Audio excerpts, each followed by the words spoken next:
रात पर दुल्हन ने पति से कहा, मुझसे प्यार मत करना वरना तुम मर जाओगे। आज भी उस हवेली के बंद कमरों से आधी रात को किसी औरत के रोने की आवाज़ आती है। लोग कहते हैं कि उस घर की हर बहू अपने साथ एक ऐसा राज लेकर आती है जो पूरे परिवार को बर्बाद कर देता है।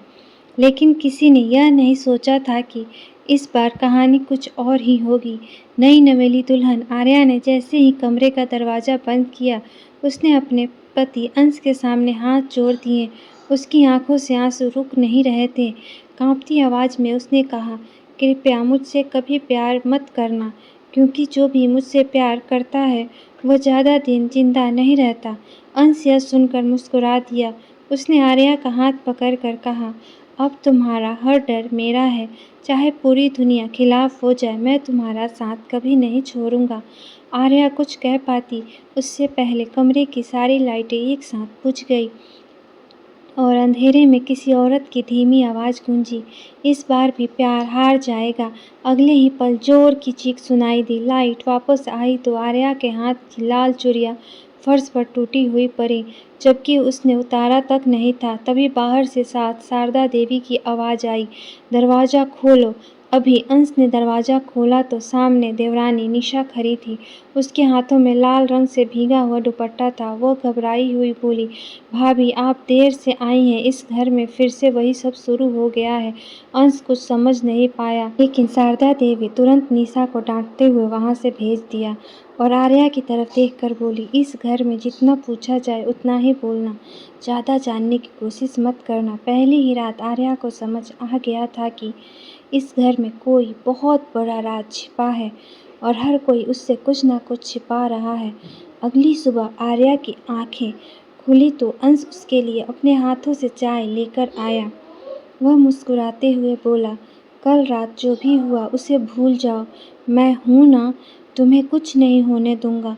पहली बार आर्या के चेहरे पर हल्की सी मुस्कान आई।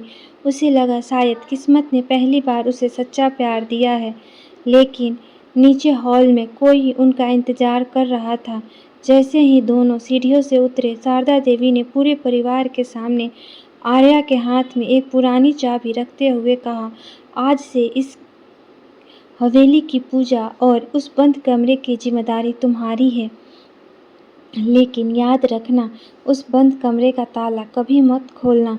आर्या ने चाबी हाथ में ली, लेकिन उसके मन में एक ही सवाल था, अगर दरवाज़ा कभी खोलना ही नहीं तो चाबी उसे क्यों दे दी गई है। उधर देवरानी निशा बार बार आर्या को अजीब नज़रों से देख रही थी।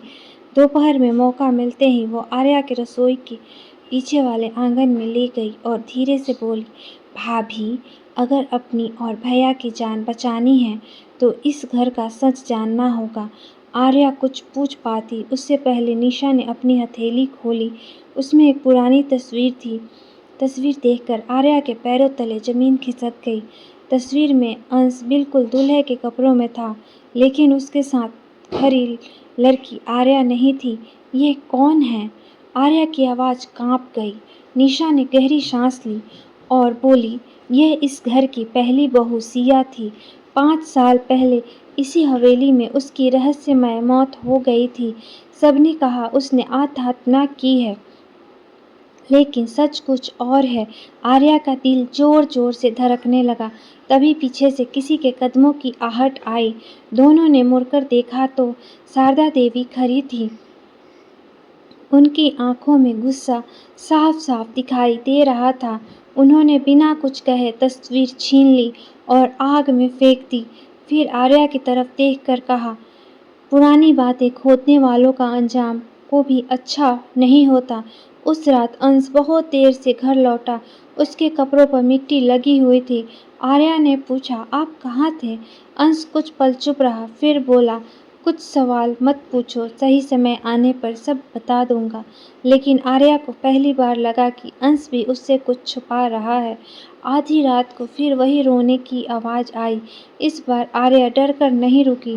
वह धीरे धीरे आवाज़ के पीछे चलने लगी। आवाज़ उसी बंद कमरे से आ रही थी। उसकी चाबी उसके पास थी। उसके हाथ कांप रहे थे। उसने चाबी ताले में डाली, ताला खुल गया। दरवाज़ा खुलते ही कमरे के अंदर धूल से ढकी एक अलमारी दिखाई दी। अलमारी के ऊपर एक लाल रंग की डायरी रखी थी। जैसे ही आर्या ने डायरी खोली, उसके पहले ही पन्ने पर लिखा था, यह डायरी तुम्हारे हाथ में है तो समझ लेना तुम भी उसी जाल में फंस चुकी हो जिसमें मैं फंसी थी। मुझ पर कभी भरोसा मत करना और सबसे बड़ी बात, अपने पति पर भी नहीं। इतना पढ़ते ही पीछे से किसी ने जोर से दरवाजा बंद कर दिया। कमरे में खूब अंधेरा छा गया। आर्या ने कांपते हाथों से अपना मोबाइल निकाला और टॉर्च जलाई। तभी उसे महसूस हुआ कि कमरे में उसके अलावा कोई और भी था। अचानक पीछे से किसी ने उसके कंधों पर हाथ रखा। आर्या चीख पड़ी, लेकिन अगले ही पल आवाज आई, डरो मत, मैं तुम्हारा दुश्मन नहीं हूँ। सामने अंश खड़ा था। उसके चेहरे पर घबराहट साफ दिखाई दे रही थी। आर्या गुस्से में बोली, अगर आप मेरे अपने हैं तो मुझसे हर बात क्यों छिपाया? अंश ने गहरी सांस ली और बोला, क्योंकि जिस सच की तलाश तुम कर रही हो वह सच हमारी जिंदगी खत्म कर सकता है। तभी आर्या ने डायरी का आखिरी पन्ना खोला। उसमें एक नक्शा बना था जो हवेली के नीचे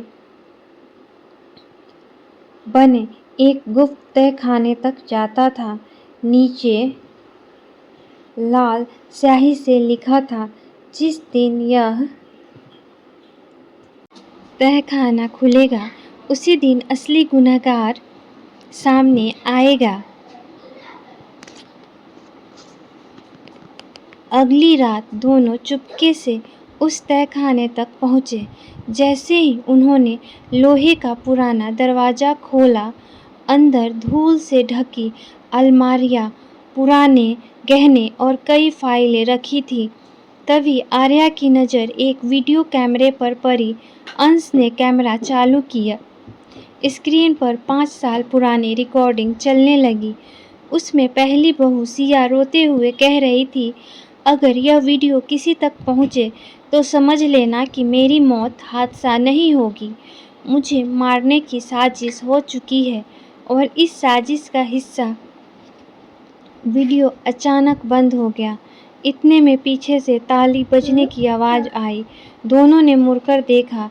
सामने शारदा देवी और निशा खड़ी थी। निशा जोर जोर से हंसते हुए बोली, तुम दोनों सच के बहुत करीब पहुंच गए थे, लेकिन अब कोई तुम्हें ऊपर जिंदा नहीं जाने देगा। तभी 2 आदमी अंदर आ गए और उन्होंने अंश को पकड़ लिया। आर्या ने उन्हें रोकने की कोशिश की, लेकिन उसे धक्का देकर गिरा दिया गया। शारदा देवी बोली, इस हवेली की पहली बहू ने भी यही गलती की थी। उसने हमारी सच्चाई जान ली थी, इसलिए उसे हमेशा के लिए चुप करा दिया गया। आर्या की आंखों से आंसू बहने लगे। तभी उसे याद आया कि उसने तहखाने में आने से पहले अपना मोबाइल रिकॉर्डिंग पर छोड़ दिया था।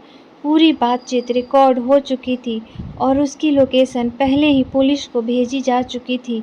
बाहर अचानक पुलिस की गाड़ियां के सायरन गूंजने लगे। निशा घबरा गई। उसने भागने की कोशिश की, लेकिन पुलिस ने तहखाने का दरवाज़ा तोड़ दिया। कुछ ही मिनटों में शारदा देवी, निशा और उनके दोनों साथी गिरफ्तार हो चुके थे। जांच में खुलासा हुआ कि पहली बहू सिया की हत्या जायदाद हड़पने के लिए की गई थी। कई सालों से पूरे परिवार को झूठ बोलकर डराया जा रहा था ताकि कोई हवेली का असली राज ना जान सके। अदालत ने सभी दोषियों को उम्र कैद की सजा सुनाई। कुछ महीनों बाद वही हवेली जो कभी डर और चीखों से गूंजती थी, अब खुशियों से भर गई। शारदा देवी और निशा की जगह घर में प्यार और विश्वास ने ले ली। एक शाम छत पर खड़े होकर अंश ने आर्या का हाथ पकड़कर कहा, उस रात तुमने मुझसे कहा था कि तुमसे प्यार करने वाला मर जाता है, लेकिन सच तो यह है कि तुमसे प्यार ने जीना सिखा दिया। आर्या मुस्कुराई। उसकी आंखों में आंसू थे। उसने धीरे से अपना सिर अंश के कंधों पर रख दिया। डूबते सूरज की रोशनी में दोनों ने एक दूसरे से हमेशा साथ निभाने का वादा किया।